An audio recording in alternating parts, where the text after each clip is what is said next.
The Millionaire Next Door, 7 Secrets to Real Wealth. Introduction: The Millionaire Myth. What do you picture when you hear the word millionaire? Maybe it's someone stepping out of a Lamborghini, wearing a Rolex, living in a sprawling mansion.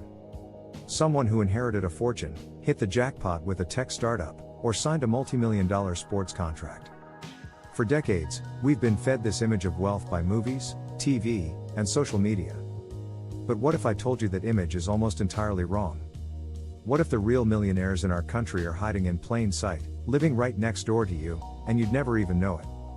In 1996, 2 researchers, Thomas J. Stanley and William D. Danko, shattered this myth with their groundbreaking book, The Millionaire Next Door. They didn't just guess, they spent 20 years surveying and interviewing thousands of America's wealthy, digging into their bank accounts, their spending habits, and their deepest beliefs about money. What they found was shocking. They discovered that most millionaires don't inherit their money. They aren't flashy. Many don't even have particularly high-paying jobs. Instead, they build their wealth slowly, methodically, and secretly, through relentless discipline and sacrifice. Today, we're going to pull back the curtain and do a deep dive into the 7 surprising secrets they uncovered. These aren't get-rich-quick schemes, they are the core principles that separate the truly wealthy, the people with assets and financial freedom, from those who just look the part. Get ready, because this might just change the way you think about money forever. Secret number 1, they live well below their means. If you remember only one thing from this video, let it be this. The first, and most important, secret of the wealthy is that they live well below their means. This isn't just a casual suggestion, it's the absolute cornerstone of wealth building. The book's authors say it best. The 3 words that profile the affluent are frugal, frugal, frugal. Being frugal is the opposite of being wasteful. It's a lifestyle of discipline, planning, and prioritizing financial independence over displaying a high-status lifestyle. You might think that once you become a millionaire, you can stop budgeting and start spending. The book proves the opposite is true. Most millionaires became millionaires by budgeting and controlling their expenses, and they stay millionaires the same way. The survey data in the book is jaw-dropping. They asked millionaires the most they had ever spent on certain items. A suit. Half of all millionaires surveyed had never spent more than $399 on a suit. In fact, for every millionaire who owns a $1,000 suit, the authors found there are at least 6 non-millionaires who do. A pair of shoes. Half had never spent more than $140. A wristwatch. Half had never spent more than $235. Think about that. The guy worth $3 million is wearing a Seiko, while many people earning a modest income are going into debt for a luxury brand. Why? Because the millionaire understands that the more income you show, the more you pay in taxes. Income tax is the single largest annual expenditure for most households. They live by a simple rule: to build wealth, minimize your realized, taxable, income and maximize your unrealized income, capital appreciation. This frugal lifestyle requires a team effort. The book states that most millionaires report their spouse is even more frugal than they are. One self-made millionaire put it perfectly when he told the authors, "I can't get my wife to spend any money. You can play great offense by earning a high income, but you will always lose the wealth game if you don't play great defense by controlling your spending." Secret number 2, they allocate time, energy, and money efficiently. The second secret is that millionaires allocate their time, energy, and money efficiently, in ways conducive to building wealth. Time is a finite resource for everyone, even the rich. How you spend your free time is a powerful indicator of your financial future. Here's the key difference the book found: UAWs, under-accumulators, spend a lot of time and energy worrying about money and their financial future. They also spend a lot of time on activities related to consumption, like shopping for cars, clothes, and vacations. Pause, prodigious accumulators, do the opposite. They spend significantly more time planning their investments and managing their finances. On average, PAWs spend nearly twice as many hours per month on financial planning as UAWs do. The book illustrates this perfectly with the story of Dr. North and Dr. South. Both were surgeons in their 50s, earning over $700,000 a year. Dr. South, the UAW, was consumed by consumption. He lived in a massive home, drove a new Porsche, and his family spent $30,000 a year on clothes. He spent over 60 hours researching and negotiating the purchase of his car to get a deal, but he spent less than 3 hours a month on his financial plan. He had multiple financial advisors and was constantly losing money on bad trades. As a result, his net worth was less than $400,000, and he was constantly worried about money.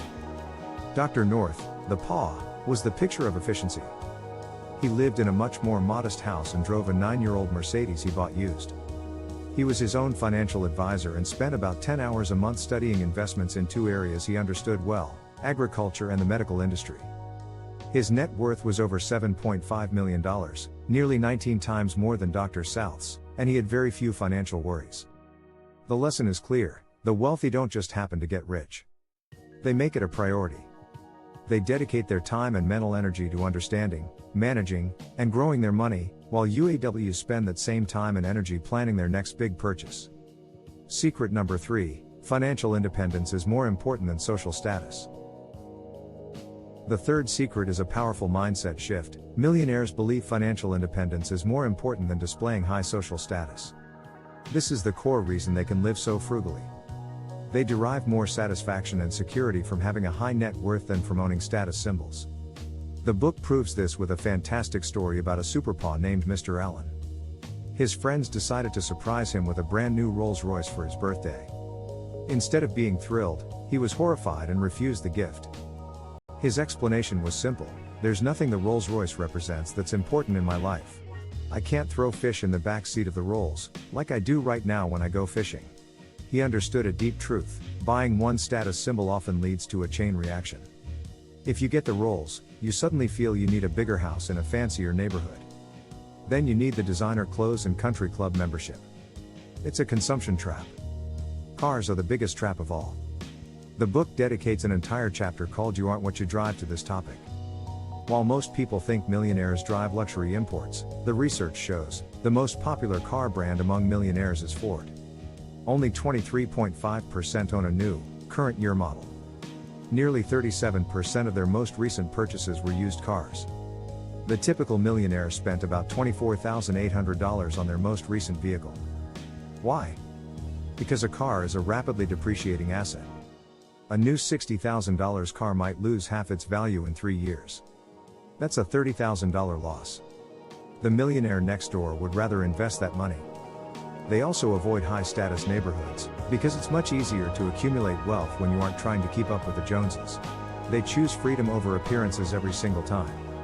Secret number 4: their parents did not provide economic outpatient care.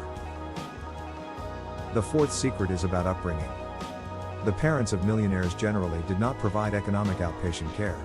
Economic outpatient care, or EIC, is the book's brilliant term for the regular financial gifts that affluent parents give to their adult children. It can be cash gifts, paying for a down payment on a house, buying them cars, or funding lavish vacations. It comes from a place of love, but the authors argue it's one of the most destructive things a parent can do for their child's financial future. The research is blunt and unequivocal: the more dollars adult children receive, the fewer dollars they accumulate. Why is this? It creates dependency. The children get used to the subsidies and never learn to live within their own means. They learn to live on a combined income, their own salary plus their parents' gifts.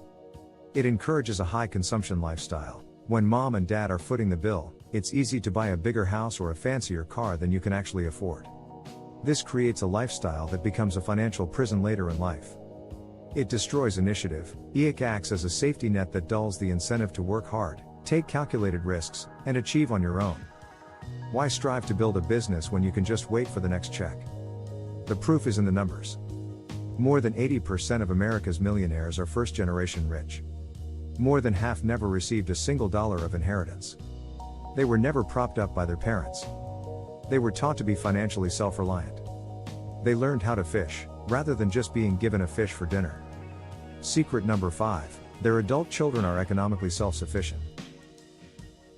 The fifth secret is the natural result of the fourth. Because prodigious accumulators of wealth were raised to be self-reliant, they raise their own adult children to be economically self-sufficient. PAWs don't repeat the cycle of dependency. They intentionally raise their children to be strong, disciplined, and productive. The book offers a rulebook for how they do this, and it's a masterclass in parenting for financial independence. Rule 1: never tell your children that you are wealthy. The children of Paws often report, "I never knew my dad was wealthy until I was the executor of his estate." This prevents them from developing a sense of entitlement. Rule 2. Teach discipline and frugality by example. One millionaire's daughter gave him a poster for his birthday titled The King's Rules, which listed all his frugal sayings like waste not, want not, and close the front door, don't waste your parents' money. The children follow the rules because their parents live the rules. Rule 3. Delay gratification. Paws don't distribute inheritances or large gifts until their children are mature and have established their own careers and disciplined lifestyle, often not until they are in their 40s. By then, the money won't change their habits. Rule 4. Emphasize achievement, not consumption. One millionaire physician always told his son, "I am not impressed with what people own.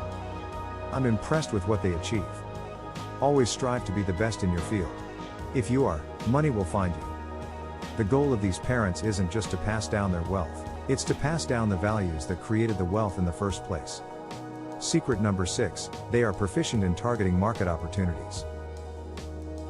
The sixth secret explains how many people who weren't born rich find their path to wealth.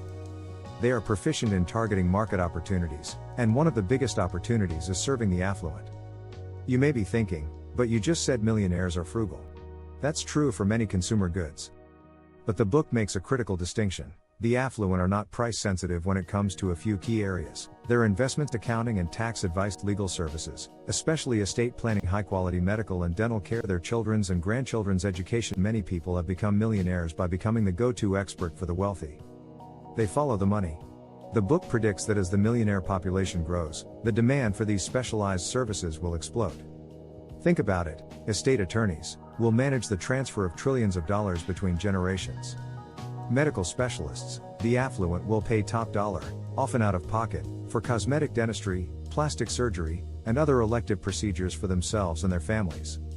Asset appraisers and liquidators, heirs often inherit non-cash assets like businesses, art, or coin collections and need experts to help them value and sell them. The lesson here is simple: if you want to become wealthy, find a way to provide a valuable product or service to people who have the ability to pay for it. Secret number 7, they chose the right occupation. The final secret is perhaps the most life-altering for those who feel stuck in a traditional job. Millionaires chose the right occupation. So what is the right occupation? For the vast majority of millionaires in America, it's owning their own business. The numbers are staggering. 2/3 of millionaires are self-employed. And self-employed people are 4 times more likely to be millionaires than those who work for others. But they're not all founding the next Google. Most are in what the book calls dull normal industries. They are welding contractors, rice farmers, paving contractors, and mobile home park owners. These businesses aren't glamorous, which is exactly why they are often so profitable. They don't attract a flood of competition. Why did they choose this path? It's not just about money. It's about freedom and control. Entrepreneurs see the biggest risk not in starting a business, but in having a single source of income, a job, that someone else can take away at any moment. A business owner with hundreds of customers has hundreds of sources of income.